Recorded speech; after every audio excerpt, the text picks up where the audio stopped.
I don't know if anyone was listening close enough in my last video, especially towards the end, but if you were, you might have actually heard my wallet cry. Ah, wow. Yeah, I got that MacBook upgrade, and it's probably more computer than I need. This is an M4 Max, the highest end, 64 gigabytes of RAM, and a 2 terabyte SSD. But you see, I did a few things.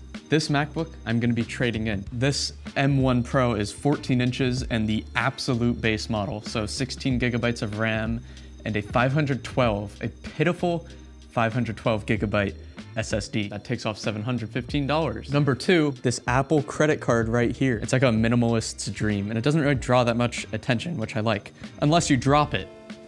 They offered like a 12-month zero interest payment thing. Just seemed a little more safe. So I did get it in silver, which is looking rather beautiful, and 64 gigs of RAM. You know, an overpriced upgrade, but it was still lower than it would be to need a whole new machine later down the road because I needed a little bit more RAM. Anyways, I'm just gonna open this. Oh my God. Immediately, that nano texture screen is looking nice. Apparently, it is actually more color accurate than the glossy one. So same keyboard, pretty much the same exact layout as this, except much bigger. So this laptop's trackpad is actually a bit wider than the Magic trackpad, but a little bit less tall. And this laptop has my Apple ID security code. Still good for something. It actually hurt me to upgrade it because it works so good in all the areas except that higher end video editing when I'm putting all the color grades on, all the graphics and all of that. But to be very clear, this is much more power than I need. And I'm also here to say this is not the best deal that you can get. This is by far the most powerful computer that I've ever owned, and it's really the first time I've had the ability to max out a machine. And honestly, for the screen, I like this more space option. Oh, wow. And I also have pretty good eyesight. You know, I tend to eat my apples. I think it's carrots that gives you good eyesight. Anyway, I don't use Apple Music. I'm a big Spotify guy. I actually have my playlist linked in my, whatever you call it, link tree. Let me download Final Cut here. I am a Final Cut Pro editor, sometimes DaVinci Resolve. I also use Google Chrome.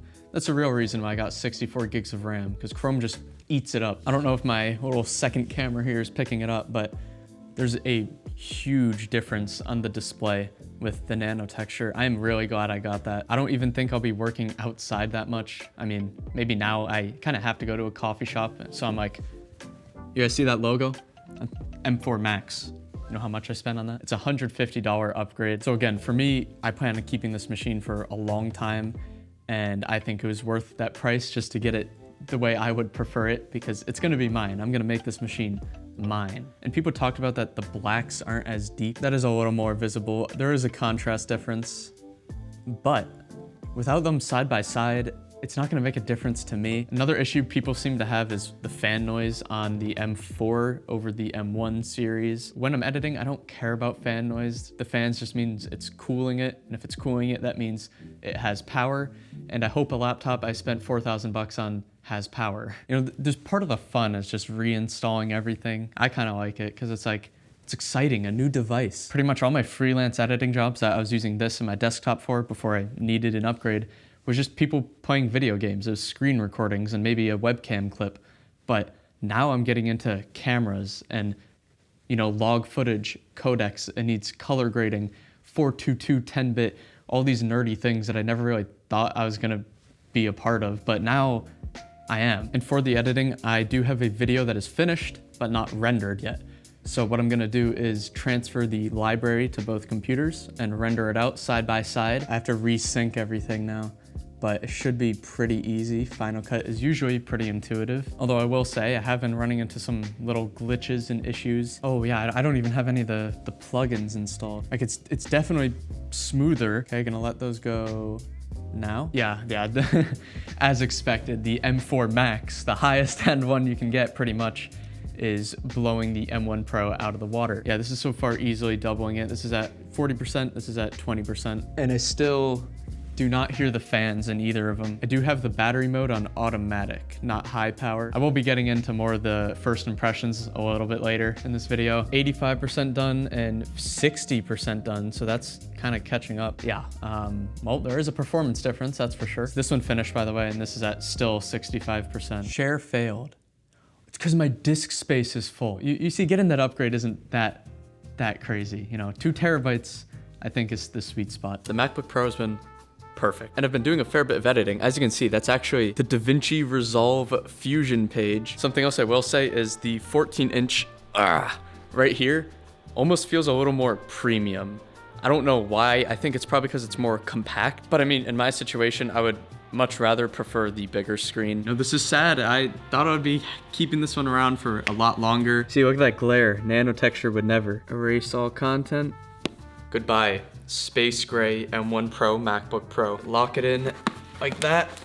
So I've just finished recording a little bit. Time to give some more updates. Everything that took long or was a little bit laggy is gone. The scrolling through the timeline, there's no lagginess, no weight to it. It's literally instant feedback. The rendering is so fast. I think I should be covered for a while with this MacBook. Maybe covered isn't even the right word, more like buried. 3 weeks later now, and I have been using this MacBook for everything that I would ever need to. And I'm gonna go over my favorite things, my least favorite things, and kind of just my overall experience with it so far. And then of course, the big question is, was it worth it? I've used both Final Cut and Resolve pretty extensively, editing full videos in each. And I can say for sure, Final Cut runs so much smoother than it did on the M1 Pro. And of course, the same thing also applies to DaVinci Resolve. It is absolutely perfect. But that doesn't actually excite me because I hope it is perfect for the amount of money I spent on this. Looking past on the past few weeks of using this, there are a lot of things that were slow before that I realized, but now I don't ever have to think about, I guess correct me if I'm wrong here, but this laptop without any discounts, without any trade-ins, is $4,700. I would hope if I spent $4,700 on a laptop, things are as fast as they can possibly be. In fact, 5 years ago when I was getting into editing and I didn't have any money to buy this kind of stuff, I was using a 2012 MacBook. Severely underpowered, not meant for editing, but actually, well, kind of working. I was able to make it work, I guess. So just to be clear, this is not a necessity. This is a luxury. But because of that, that doesn't mean that I'm not feeling the extra effects of the power. A few days ago, I was rendering something that was in 4K, and I thought I must have clicked the wrong export setting in 1080p because that went concerningly fast. But obviously I checked it and it was in 4K. And that's just kind of when it clicked like, wow, this is significantly faster. But that is just a luxury. It's the same way how I can now do video playback in full quality instead of a half or a fourth. When I'm cutting up A-roll or when I'm talking directly to the camera, usually I like to play it on 2x speed. And sometimes that got a little laggy, a little crackly, and a little glitchy. But I'll have you know that on the M4 Max, I could play it on full quality playback resolution up to 8 times playback speed. And as far as playback, no matter what I'm scrubbing through back and forth, it is always super smooth. And as soon as I hit play, it plays. As soon as I hit pause, it pauses. And now for battery. Now I've had multiple sessions where I'm using it purely on the battery, and that's doing things like color grading and kind of the more graphically intensive parts that you'd think would burn through the battery. And after about a 45-ish minute session, the battery only goes down 13 to 15%, which is really good in my book. So assuming you're on a full charge and doing the heaviest parts of the editing the entire time, that would be about 6 to 8 hours of total battery life. But last night, with even like a few other tabs open, like Notion, even Resolve might have been on in the background, I don't remember, but I was watching 25-30 minutes of YouTube videos, the battery went down 1%. That is insane. So I know that I mentioned that the new laptop is helping me, but I just wanted to add some more specific reasons on how it is. And I'm positive that in the long run, long term, there's gonna be even more things that I notice. But as far as upgrades, I'm gonna be doing my favorite ones in order. And I think by the end of this list, you're probably gonna be able to tell if it's worth it or not. Number 1 is the 2 terabyte internal SSD. Super nice just to not have to worry about carrying around external ones. The second one is 64 gigabytes of RAM, or I guess more the upgrade from anything above 16 gigabytes of RAM. But I will say it has allowed me to learn things like DaVinci Resolve Fusion. Number 3 has been the graphics power. Doing things like color grading, that's the big one, has been incredible. It is instant feedback, and on Final Cut and Resolve, I'm able to play back super smoothly without the need to turn off the grade. Number 4 is the nano texture. In a room with a lot of natural light, it's been super nice, and I just think it's much more pleasing to look at. But I have noticed a contrast difference, specifically when I am color grading something.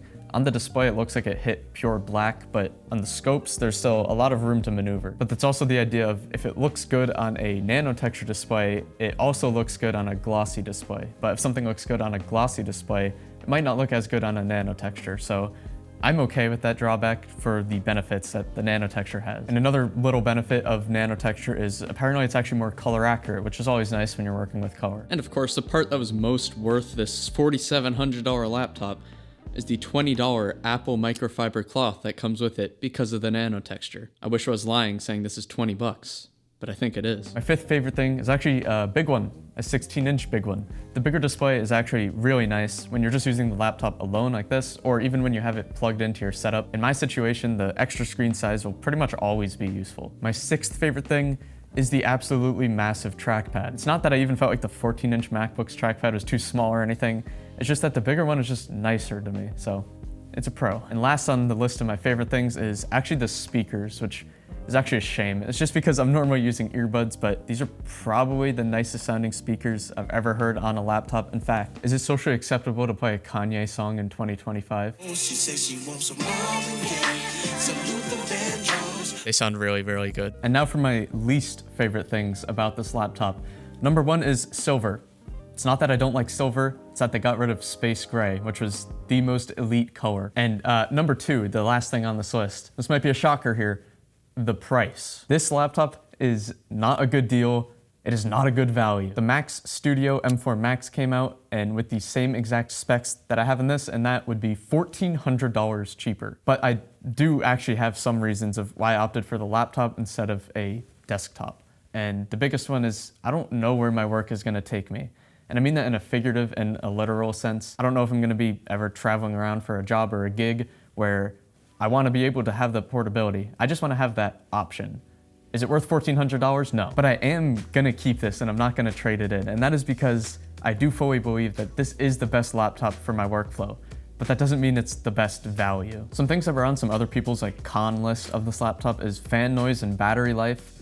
My experience, neither have been an issue. This has much better battery life, even when editing, than my 14-inch M1 Pro, which I guess should be the case. The only times I've actually gotten the fans to kick up is when I was rendering a 20-minute 4K video in high power mode. I promise that I personally could not be happier with this laptop.